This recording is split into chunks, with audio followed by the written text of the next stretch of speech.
Hello, hello. I'm Casey, I'm Fallon. and this is Render Render the the Darkness. Darkness. Where'd your hands go? That was just weird. You just go do do do do do do like camera. I got my hands. Wait, let's do that again, okay? I'll bring the hands back. Bring the hands back. Okay, sorry. I totally forgot the hands part. Yeah. I was just watching you do yours. Yeah, you really look. You're just like. I was like, I know I'm supposed to be doing something. What is it? What is it? Okay. Well, sorry about that. Let's get us a little fun fact now. Fun fact. Okay, so M&M in the candy M&M, the M&M stands for Mars and Murray, which is for Forrest Mars and Bruce Murray. Forrest Mars was the son of the Mars Company, founder of the Mars Company, and Bruce Murray was the son of the Hershey Chocolates president. They got together, kind of joined forces, and created M&Ms. Nice. I There's like M&M's. more to that, but the fact was more about what the M's stand for. Yeah. So. M&M. M&M. M&M. I was Yes. thinking that you could make it, you could like say M off of the M sound, but you can't. M. You have to do that. You can't just roll right into an M off the sound of an M. M&M. Whenever you're like Eminem, and I was like, "Oh, what are we going to learn about Eminem today?" And you're like, "The candy." Like, oh. Oh yeah, no, I'm never gonna do a fun fact about that one. About Eminem? Yeah, you're talking about the rapper. Yeah. Yeah, I'll never do a fun fact about that one. What's wrong with Eminem? There's nothing wrong with Eminem. I'm terrified of the man. If I say the wrong thing, he's gonna throw me in a rap song, and I'm gonna be doomed for life. I like the guy. That's why I'm not going to give any fun facts, because I don't want to offend him. And then all of a sudden, I'm his next line, and everybody's coming at me. That guy is vicious with his lyrics. I ain't trying to be a part of that. Yeah. No, thank you. I've seen what happens when people try to fun fact Eminem. I'm not doing that. No, thank you. For the record, I like you very much, sir. Yeah, I was fixing to say. I like you very much, sir. That is why I will not do a fun fact on you, because I respect you and I do not want to offend you. How pretentious are we that we're like, Marshall Mathers is definitely watching this. Yeah. This is definitely going to get back to him. Yes, PR people are like, hey, gotta check out this podcast. It's talking about you on this episode. Like, I'm sorry, we're so pretentious. That'd be really cool, though. Yeah, but yeah. That would be awesome. How dope would that be? That would be the coolest. Fun fact: Eminem may one day see this. I see. There you go. I did do a fun fact. I hope he sees this. That would be dope.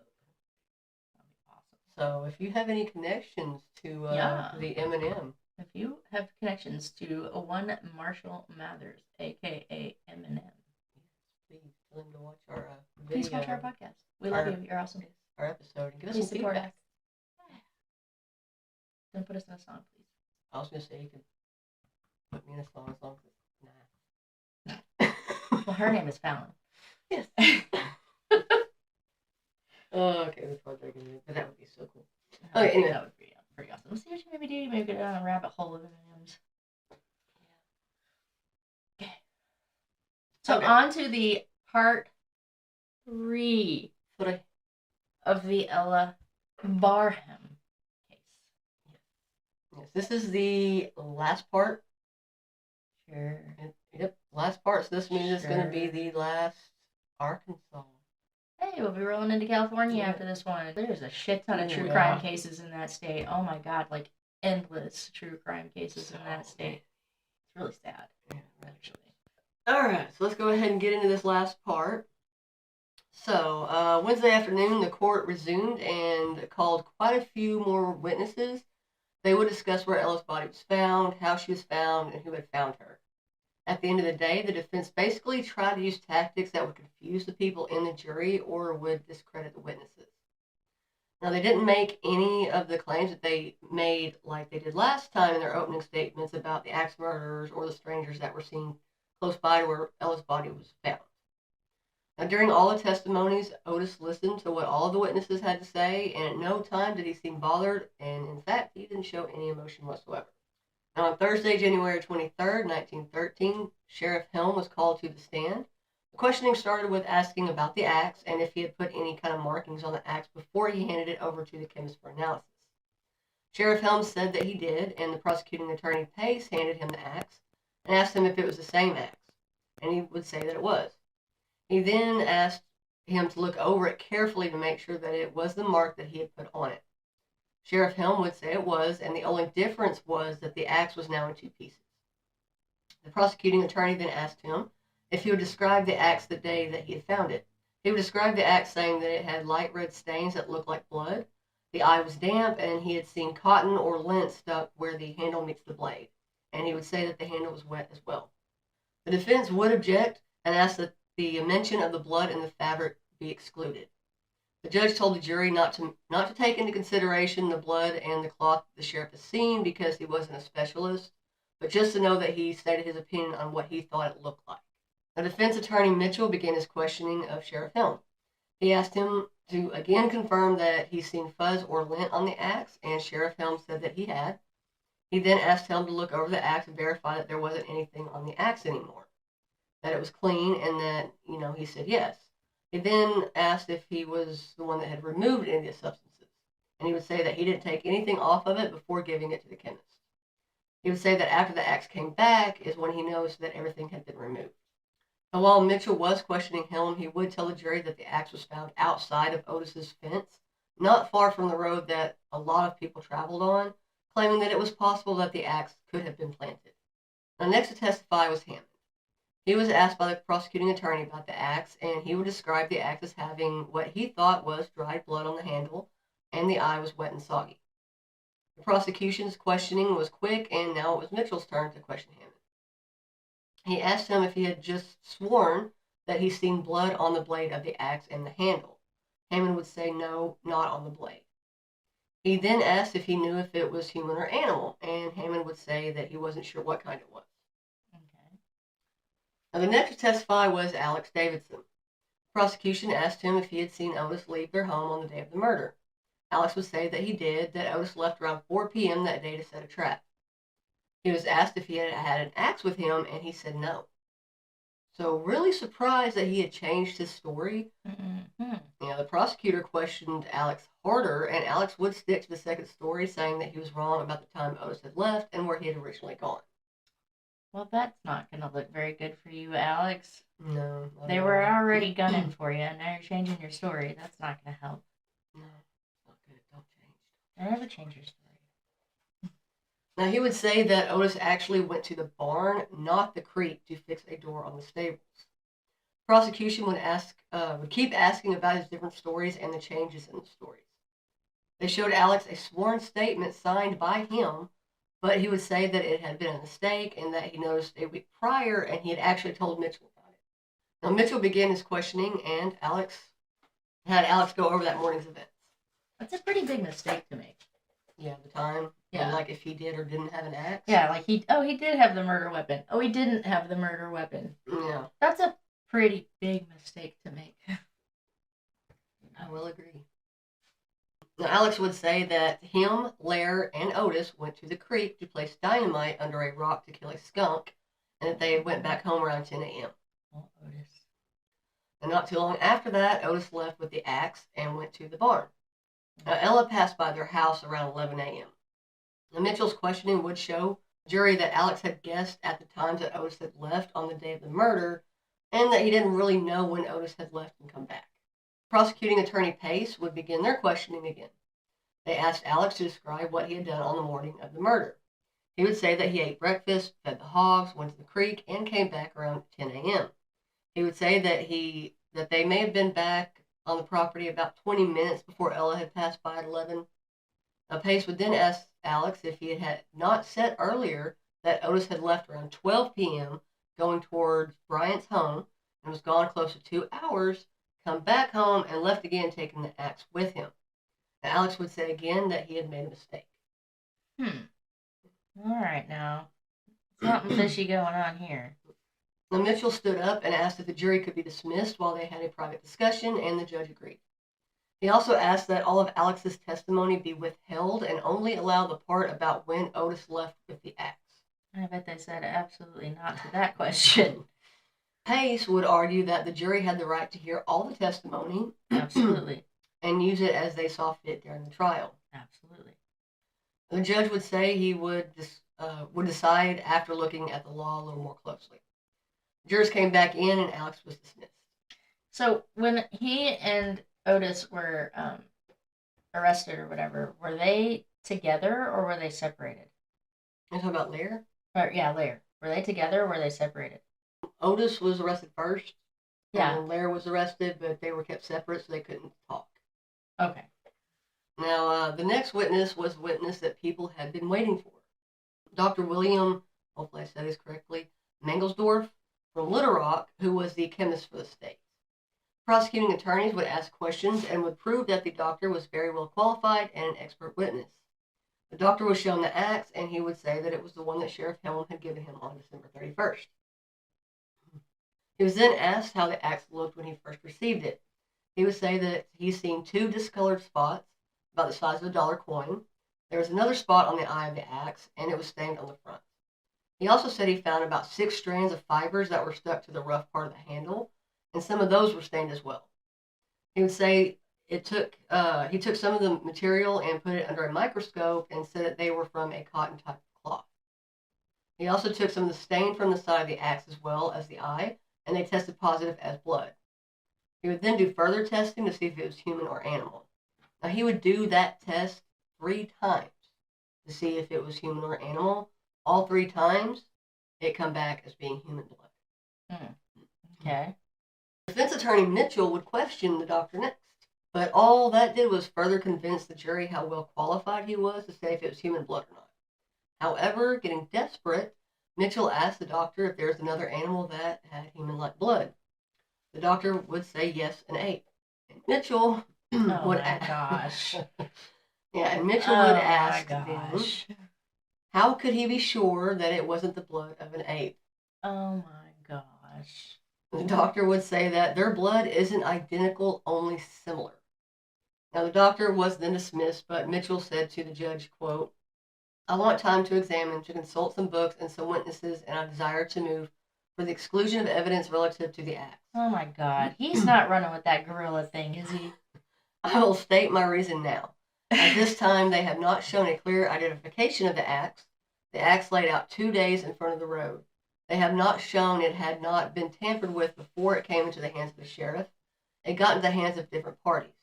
That identification had not been explicit. They have not made a complete identification. The judge overruled his request not to have the axe used as evidence. Next, the state would question Dr. Mangelsdorf again. He was asked where the axe was kept. He would say it was in a locked closet with only 1 key, and he was the only one who had access to that key. He would also say that he had done all the tests himself, and there were no chemicals in the closet at the time that the axe was locked away. He was then asked where he had the axe on the train, and he would say it was by his side at all times, even on the table while he ate. So he never left that axe alone. So nobody could tamper with it. Okay. That's a little weird. I mean, well, it was like taking a shit. Axe was propped up on the cabinet. Like taking a shower within reach. Now, the doctor was again told that he could step down. Now, numerous people continued to testify for the rest of the day and into Friday, January 24th. Like this kind of like a courtroom testimony or this kind of like a courtroom thing, like it's so insulting to the victim. To allow something to become such a circus and so outlandish when trying to find justice for the victim, it's just insulting to the victim. It's insulting to the victim's family. Mm-hmm. It's just like the epitome of lack of sympathy at this point. Mm-hmm. At this point, they're so desperately trying to, even if they found who the killer was or they think they found who the killer was, they're so desperate to get this person off that they'll say anything. Yeah. that's why I could never be a defense attorney. I could never be a defense attorney. I just couldn't do it. Especially if it was a case, and I'm not saying that that's the case here, but if it was a case where it was like clear this person committed the murder. Yeah. Let's say it's one of those, and you see it all the time, but one of those cases where somebody completely confessed in detail everything that they did. And then when it came time for the court hearing or whatever, they recanted their statement. Yeah. Changed it, took it away. You know damn good well they were telling the truth the first time when they made that confession, but under advisement of a lawyer, or once they got more legal information, they decided it would be a better route for them to change it. Right. Yeah. Like, there's no way as a lawyer that I could hear that, know somebody confessed, know they did it, and then still go into a courtroom and try to convince people they were innocent. Yeah, I'm with you 100%. There's just no way. Like, have a heart. How you have to be, I don't know, you have to be a special kind of person to be able to do that, in my opinion. Agreed. Now, on Friday at 5 p.m., Prosecutor Pace started his closing argument for the state. He would say that Otis, if not found guilty, would be taken by a mob. He would say that the evidence was so strong that the defense couldn't disprove any of it, and that if he was set free, his safety wasn't guaranteed. He would also claim that the fiber found on the axe was from Ella's hat, and that it was used to clean. It was from Ella's hat, and that it was used to clean it and then destroyed. Not 100% sure where he got that information from, but at 6:45 p.m., the court adjourned for dinner and resumed at 7:15 p.m. Defense Attorney Mitchell would speak on Otis's behalf. He would say, based on the alibi given by his mother and his sisters, he was home during the murder, so he couldn't have done it. He would also say that all of the evidence was circumstantial and there was no blood found on Otis. His prints didn't match the ones from the creek, and there wasn't any proof that the gun actually belonged to Otis. The court was adjourned until 7:30 the next morning. Prosecuting Attorney Sewall went over everything with the jury again, the evidence and how Ella's body had been found. He would say that the defense didn't prove any of the evidence and reminded them of how Alex changed his story by saying, quote, Alex Davidson, a witness in this case, before the coroner's inquest and before the grand jury, testified that he testified in those courts that he saw Otis Davis leaving the residence of his father between 12 and 1 o'clock the day of the killing, with an axe on his shoulder. Now he testifies in this case he was mistaken in those statements and that he saw Otis Davidson with an axe in the morning and that he was going out to fix the barn door. Now, gentlemen of the jury, you will have a right to consider this testimony of Alex Davidson in regard to when he saw the defendant with the axe. He would also point at Otis and say, quote, you have a right to consider this conversation with Miss Ella Barham in the presence of her sister. Gentlemen of the jury, so unexplained and undenied by anyone and unexplained by anyone, and I call on them now to explain this conversation if untrue. Now, between the hours of 3 and 4 p.m., Sewall finished with his closing argument.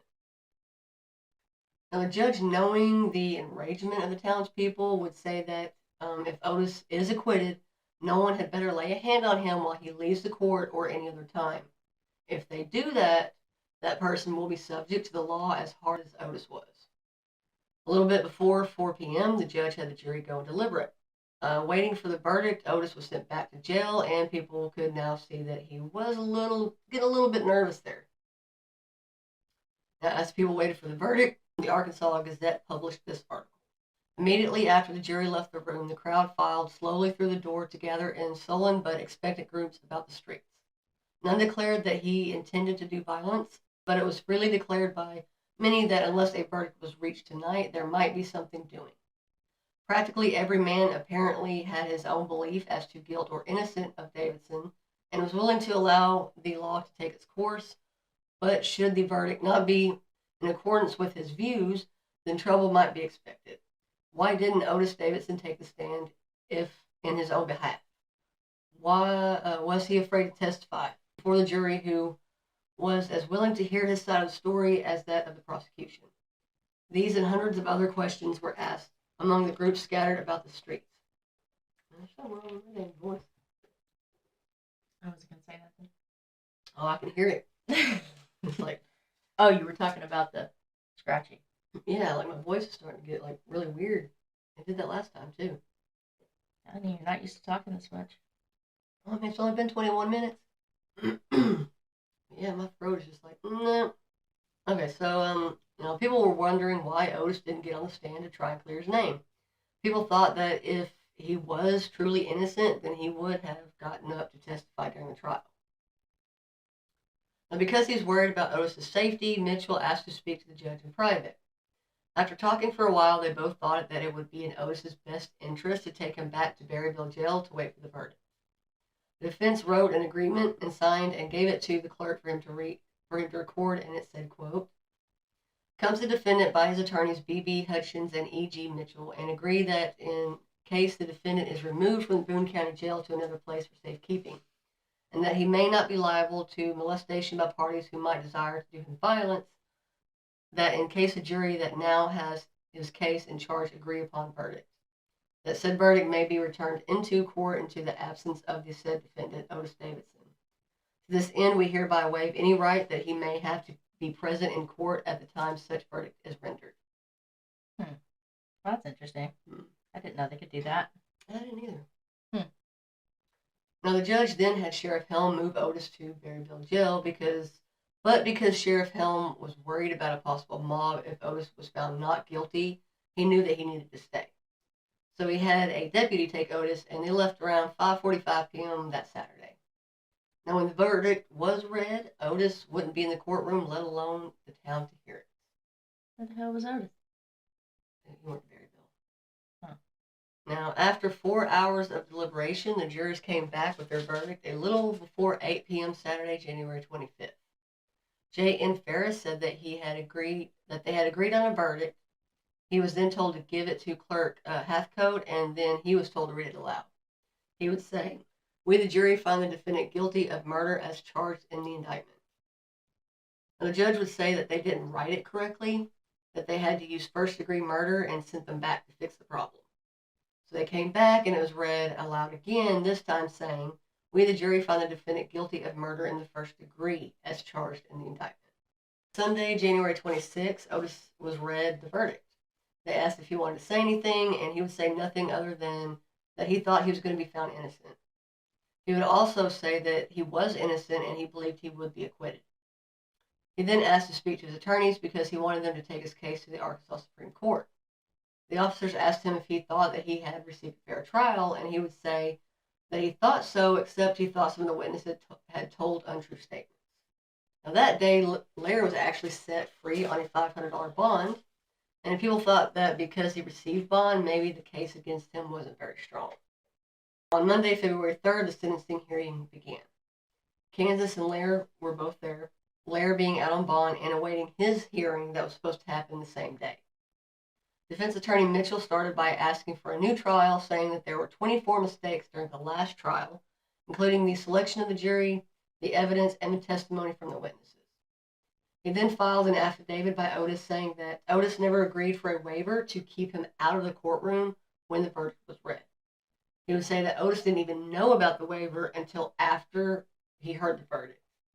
Now, if you remember, his defense attorney Mitchell was the one that wrote it up. Mm-hmm. Yeah, because he was worried for his safety, so he thought it would be better to not move him or bring him into the town. So he kind of made a judgment call on that one. Right, but now they're using it as, oh, well, he didn't know. Yeah, they're using it as a reason why, a postponing reason or a retrial reason. Yeah. And the last part of That's why it's so important that they do the shit by the books, so they don't have things like this to fall back on if they don't like the outcome. Yeah, completely agree.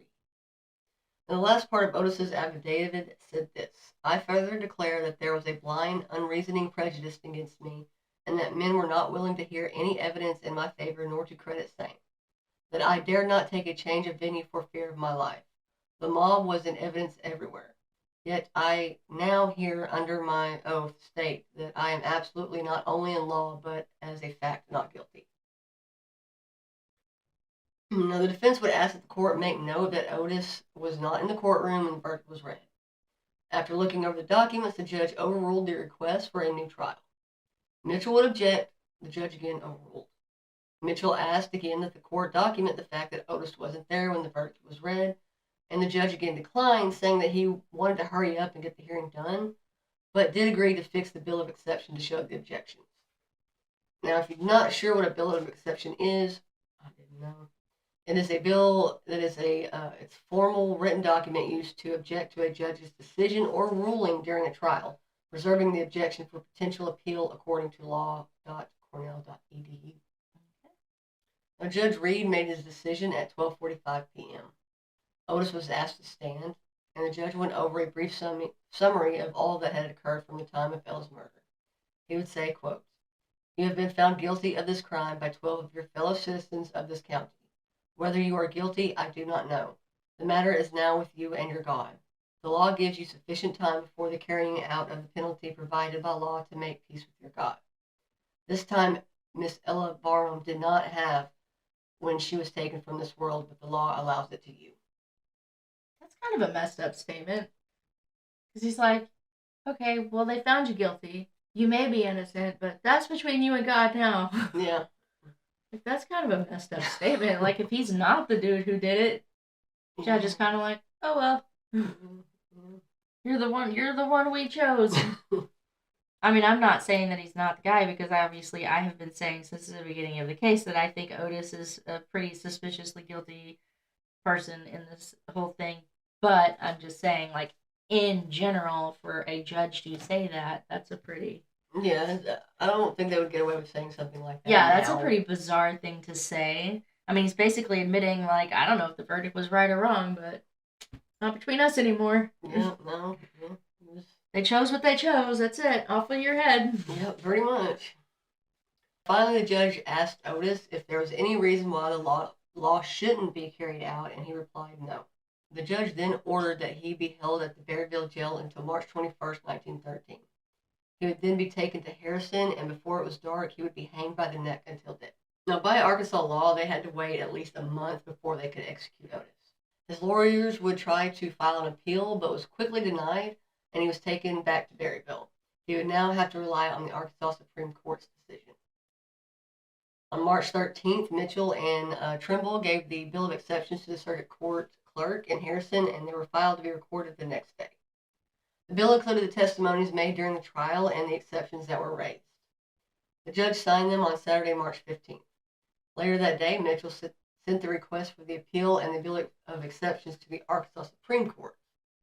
Now, on Monday, March 17th, the documents were filed, and the court gave them 35 days, which would be on April 21st, to get their case together. April 21st, Mitchell put in their 35-page summary with a 29-page abstract of record that gave a brief description of the case and verdict, as well as the actions that have happened since. And John Streepy and Gus Sewall were given copies of the documents, and they were given until May 19th to defend the stance of the lower court. Apparently, they didn't need that long and asked on May 12th that the oral argument be scheduled for May 19th, the actual day they were supposed to have their brief ready. The court granted the request, but the defense claimed that they didn't know about the change until Thursday, May 15th. Mitchell then asked for more time to work on the argument, and it was filed on Saturday, May 17th. In the motion, he had asked for 2 more weeks, but it was too late for the judge to really push back the argument, so it would continue as scheduled on May 19th, whether they were completely prepared or not. Okay. On Monday, May 19th, 1913, the appeal hearing began. Both sides went back and forth with their evidence and witnesses. They also touched base on the fact, again, that Otis wasn't there to hear his verdict, and Mitchell asked that he be set free. Sewall would ask that the verdict be upheld. On June 9th, 1913, the Arkansas Supreme Court ruled and stated, quote, "Upon an examination of the whole record, we are convinced that the case was fairly tried below and that the evidence was sufficient to sustain the conviction. The judgment is therefore affirmed." On Sunday, August 10th, one day before the execution, Otis would say that he wasn't afraid to die. With a tear in his eye, he asked Mitchell to write down his dying words and told him not to read them until after his death. Later that day, the only family member to go see him was his sister Cora, who had kissed him and told him goodbye. On Monday, August 11th, Otis got dressed in a black suit and waited for his execution. At 10:45 a.m., the doors to the courthouse opened, and Otis was escorted to the gallows. People were trying everything they could to get a look at the criminal. Some were on lampposts, roofs of houses, and trees. When Otis passed through the gates, a preacher said a prayer and sung a song. He was told to get up on the steps, and he did. He was allowed to give a final statement, and he would say, quote, People, I am innocent of this crime and hope someday it will be known. Otis went back to stay on the trapdoor. Otis said goodbye and removed his hat. His hands and feet were tied, and a hood put on his head and a noose placed around his neck.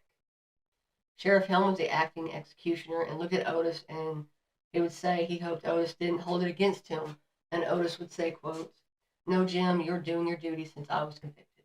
At 11:02 a.m., Sheriff Helm said, quote, "God have mercy on your soul," and cut the rope of the trapdoor. Otis fell 8 feet, and his neck snapped instantly. Doctors would wait 15 minutes before declaring Otis dead. He was the last person to be hung in Boone County. His ashes were buried in Maplewood Cemetery in Harrison, Arkansas.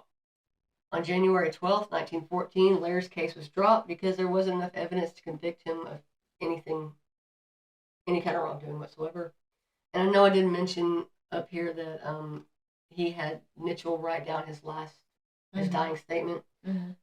I didn't put it in here because it's pretty long. Okay. It is in the book if you want to read all of it. I kind of do, yeah. I kind of want to read what he wrote. Yeah, it's Remembering Ella. It's on Amazon.com. I'll put the link in here. I mean, like I said, it's really good. There's a lot more information that I did not include in here. So if you're interested to know, like I said, more details, definitely go check out that book. Yeah. But that is the end of the tragic murder of Ella Barham.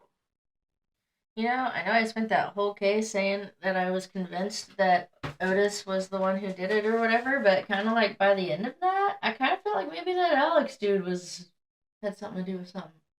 Otis's brother? Yeah. I kind of feel like maybe Alex was the culprit. Maybe. I don't know. I don't think they really ever suspected him. Well, I'm just saying, like, it's awful suspicious that his story kept changing so much. Yeah.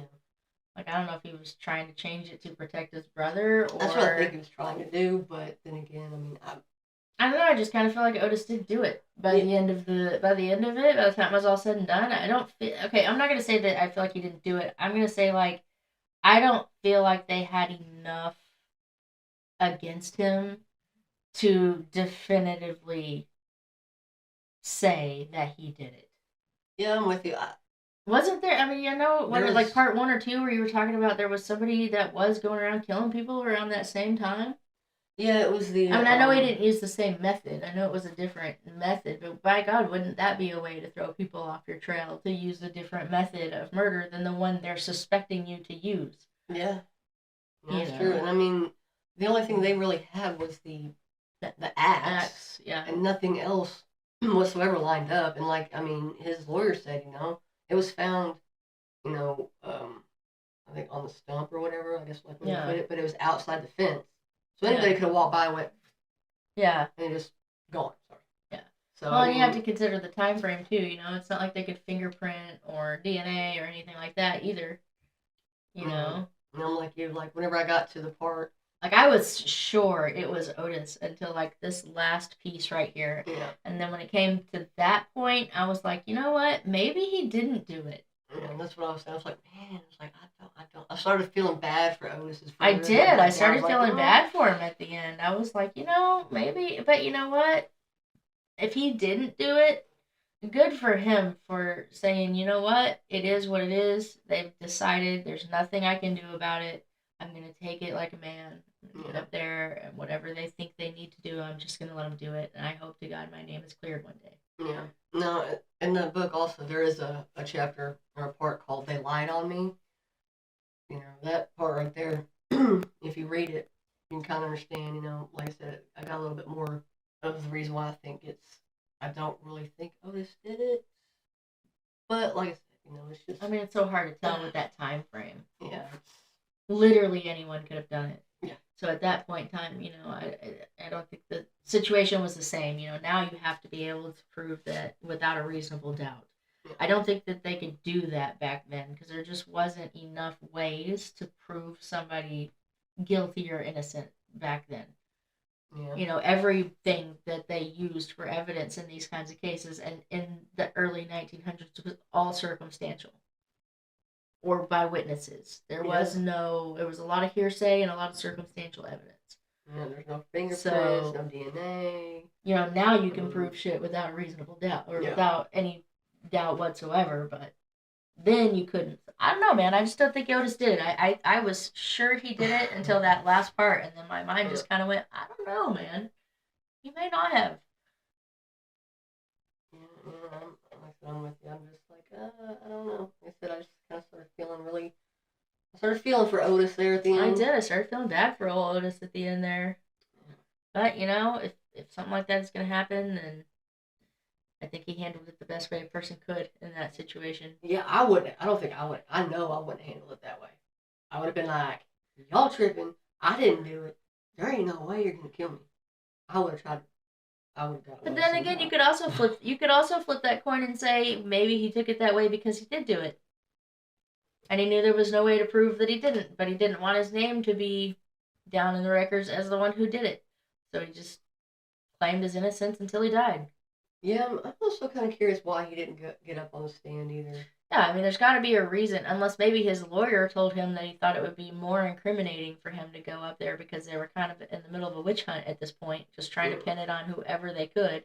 Because he didn't really say much during this whole thing. He didn't really defend himself in any way at all. Which, if somebody is innocent, usually they're doing everything they can to defend themselves, especially if they know certain death is the end result.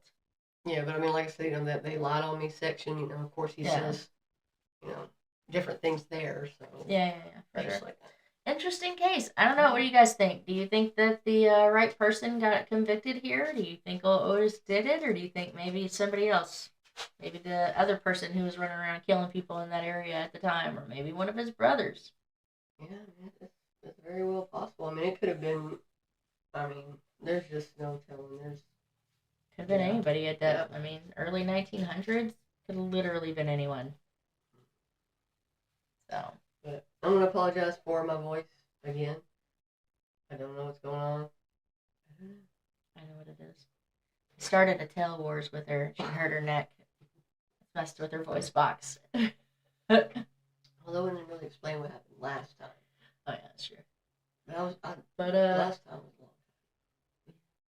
That one was way longer. But I will say that this was for sure the last one out of Arkansas in the 50-state series. We will get back to Arkansas at some point after the 50-state series, but ow, my tea.